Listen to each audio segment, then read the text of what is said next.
안녕하세요. 하루 필수 말씀 충전 하필 큐티 조종원입니다. 오늘 함께 나눌 하나님 말씀은 이사야서 66장 1절에서 14절까지 말씀입니다. 주님께서 이렇게 말씀하신다. 하늘은 나의 보좌요 땅은 나의 발 받침대다. 그러니 너희가 어떻게 내가 살 집을 짓겠으며 어느 곳에다가 나를 쉬게 하겠느냐. 이제 어제 본문에서 하나님께서 새 하늘과 새 땅을 창조하시리라고 하는 그런 약속의 말씀을 우리에게 주셨잖아요. 그러니까 지금 우리가 머물고 있는 이 하늘과 땅도 하나님의 통치의 보좌, 하나님의 통치의 발 받침대가 되어져 있는 상태에서 이 인간 스스로가 하나님께서 사실 집을 지을 수 있느냐는 이야기예요. 그것이 불가능하다는 이야기죠. 이미 하나님의 것이고 이미 하나님께서 창조하시고 모든 것을 다 다시 새롭게 만드실 수 있는 분께서 이런 인간의 노력으로 만드는 그 집에서 살 것을 사실상 하나님께서 원하시거나 기대하신 것이 아니라는 거예요. 그럼에도 불구하고 이스라엘에게 그 시온의 예루살렘의 성전을 허락하셨던 거죠. 그런데 이 이스라엘 백성들은 이 성전을 마치 하나님을 예배하는 공간을 자기들이 만든 것처럼 또는 그것들을 자신들이 세울 수 있는 것처럼 착각하고 있다는 거예요. 그래서 주님의 말씀이 나의 손이 이 모든 것을 지었고 이 모든 것이 나의 것이기 때문에 겸손한 사람, 회개하는 사람, 나를 경외하고 복종하는 사람을 내가 좋아한다라고 이야기를 합니다.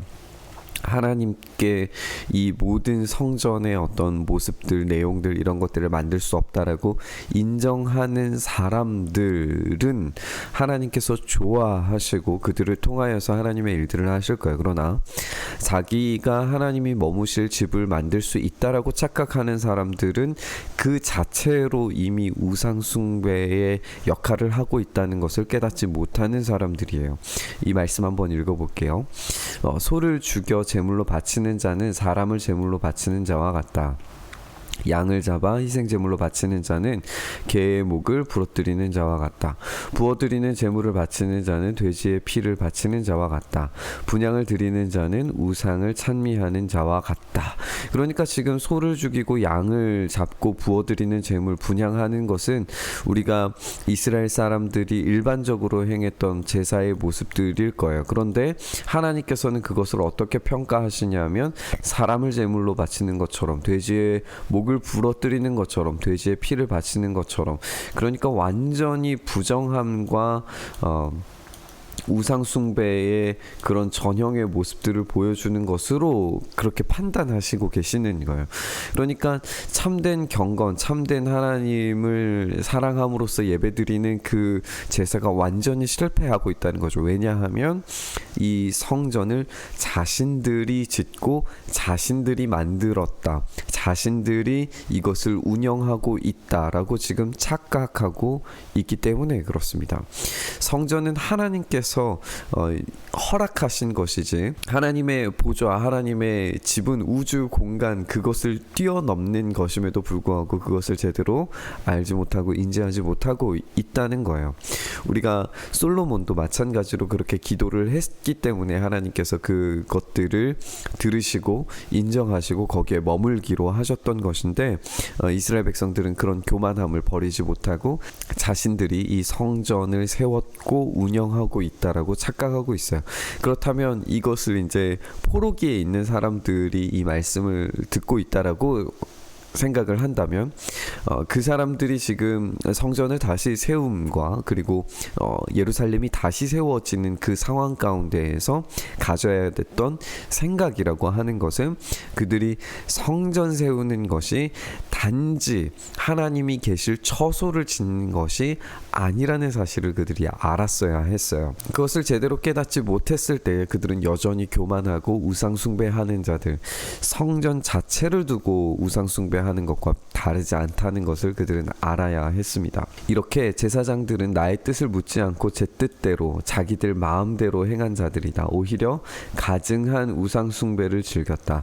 이 가증한 우상들을 진정으로 좋아했다. 그렇게 때에 나도 나의 뜻대로 그들을 혹독하게 다루어 그들이 겁내는 것을 그들에게 닥치게 하겠다. 내가 그렇게 불렀으나 그들이 응답하지 않았으며 내가 그렇게 말하였으나 그들이 듣지 않았으며 오히려 내가 보는 데서 악한 일을 하며 내가 좋아하지 않는 일을 골라 하였다라고 이렇게 하나님께서 지적하고 계세요.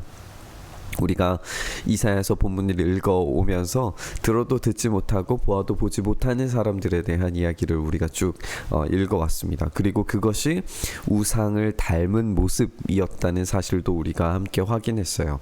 이렇게 가증한 우상들을 진정으로 좋아하는 이 사람들이 하나님께서 그렇게 부르셨고 말씀하고 계시고 그리고 하나님께서 보고 계시는데도 불구하고 그들은 우상을 닮은 존재가 되어서 들어도 듣지 못하고 보아도 보지 못한 채 하나님께서 계시다는 사실을 보지 못한 채 하나님께서 원하시지 않는 일들만을 골라서 하는 이런 모습들을 우리가 보게 됩니다.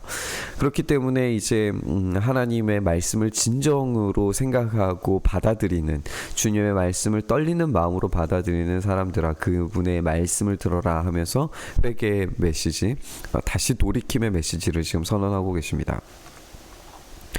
너희를 미워하는 백성은 너희가 나의 이름을 부른다고 해서 너희를 따돌리며 이르기를 주가 영광을 드러내어 너희들이 기뻐하는 모습을 우리가 한번 볼 수 있게 하여 보아라.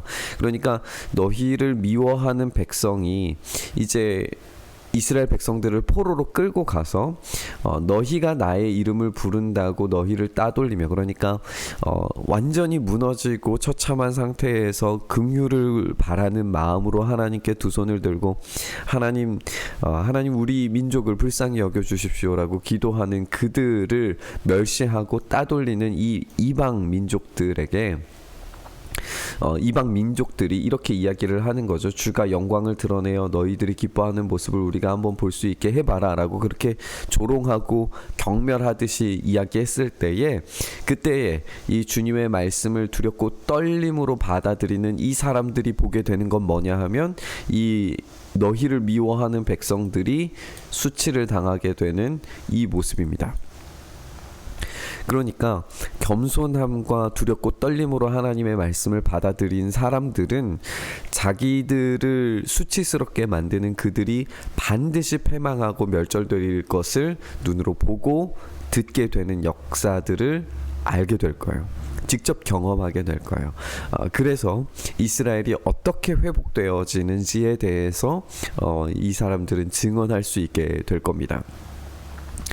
성읍에서 요란한 소리가 나며 성전으로부터 소리가 들려온다. 이것은 바로 주님께서 주님의 대적들에게 보응하시는 주님의 목소리다. 시온은 진통이 오기도 전에 해산한다. 해산의 고통이 오기 전에 아이를 낳는다. 누가 이런 일을 들은 적이 있느냐? 누가 이런 일을 본 적이 있느냐? 나라가 어찌하여 하루에 생길 수 있으며 민족이 어찌 한순간에 태어날 수 있겠느냐? 그러나 시온은 진통이 오자마자 아이들을 낳았다. 그러니까 이제 해산의 고통은 분명히 모든 여성들이 가지게 되는 아담과 하와의 타락으로 말미암아 생겨난 본질적인 결과물인데 이것을 하나님께서 완전히 해결하심으로 인하여서 시온은 해산의 진통과 고통이 없이 자녀를 낳는 존재가 돼요. 그런데 이것이 더욱더 극적인 것은 무엇이냐 하면 지금 예루살렘과 이 성전은 아이를 낳을 수 없는 불임의 상태에 빠졌다라고 그렇게 평가를 하셨던 하나님의 그 말씀을 이제 완전히 고치셔서 영적인 불임의 상태를 완전히 고치실 뿐만 아니라 본질적인 인간이 가지고 있는 그런 해산의 고통까지도 해결하시는 전혀 새로운 상태에서 생육하고 번성할 수 있게 되는 시온을 우리가 만나게 되는 거예요. 바로 내가 아이를 모태에서 나오게 하는 사람이거늘 자이거늘 내가 어찌 내가 아이를 낳게 할 수 없겠느냐. 그러니까 하나님께서 그 아이를 낳게 하시겠다라고 하는 거죠. 아이를 낳게 하는 이가 바로 나이거늘 어찌 내가 아이를 못 나오게 막겠느냐. 너의 하나님께서 말씀하신다.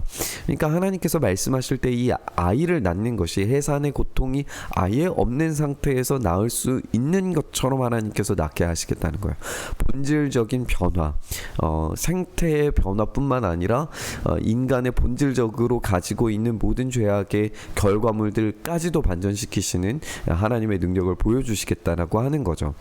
예루살렘을 사랑하는 사람들아 그 성읍과 함께 기뻐하고 즐거워해라.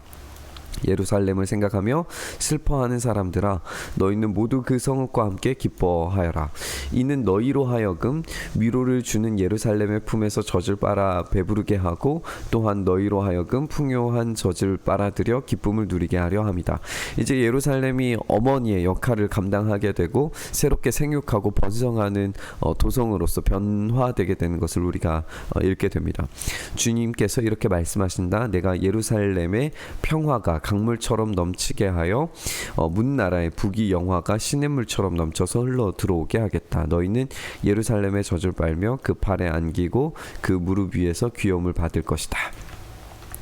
어머니가 그 자식을 위로하듯이 내가 너희를 위로할 것이니 너희가 예루살렘에서 위로를 받을 것이다. 너희가 이것을 보고 마음이 기쁠 것이며 너희 뼈들이 무성한 풀처럼 튼튼할 것이다. 그리고 주님의 권능이 종들에게 알려지며 주님께서 원수들에게 진노하실 것이다. 라고 이렇게 이야기를 하면서 부모된 이 예루살렘의 도성의 역할들을 이제 하나님께서 대신하시리라고 하는 이전의 본문들과 함께 연결되는 그런 메시지를 우리에게 전해주고 있습니다.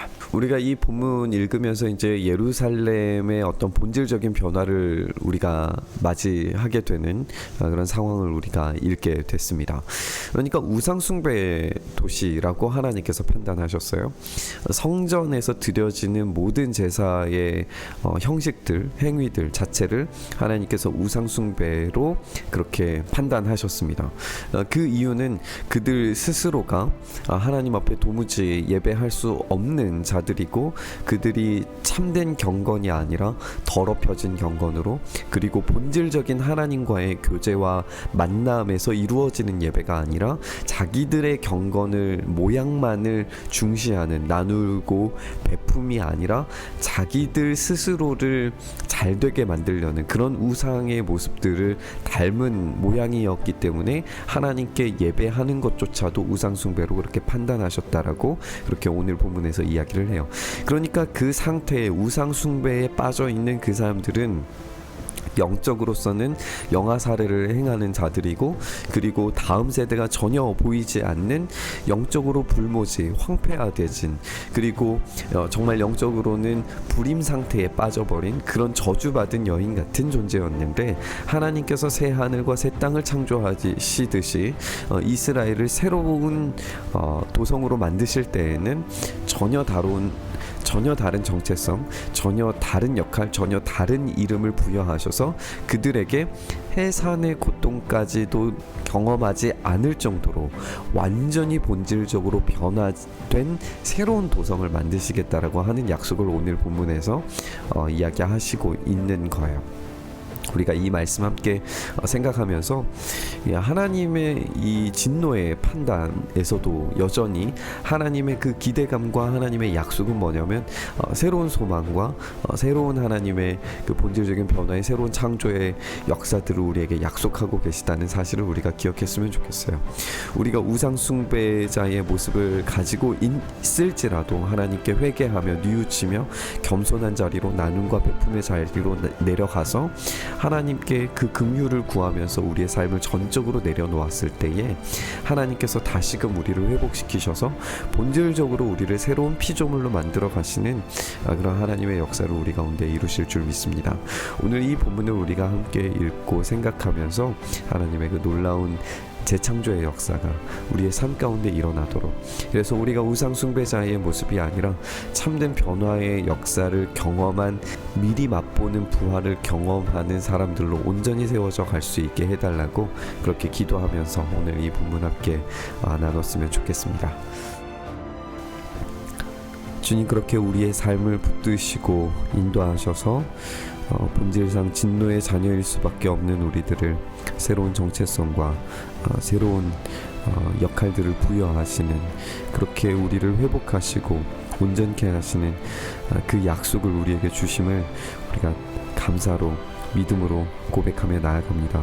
그러나 여전히 우리의 삶이 우상 숭배자와 같고 보아도 보지 못하고 들어도 듣지 못하는 자처럼 살아가는 우리의 인생을, 우리의 삶을 불쌍히 여기시고 긍휼히 여기셔서 다시 한번 주님의 말씀 앞에서 나눔과 베품의 삶, 십자가의 삶, 그리고 겸손과 회개의 삶으로 나아갈 때 우리를 온전히 변화시키시는 그 부활의 능력을 경험할 수 있도록 주여 역사하여 주시옵소서.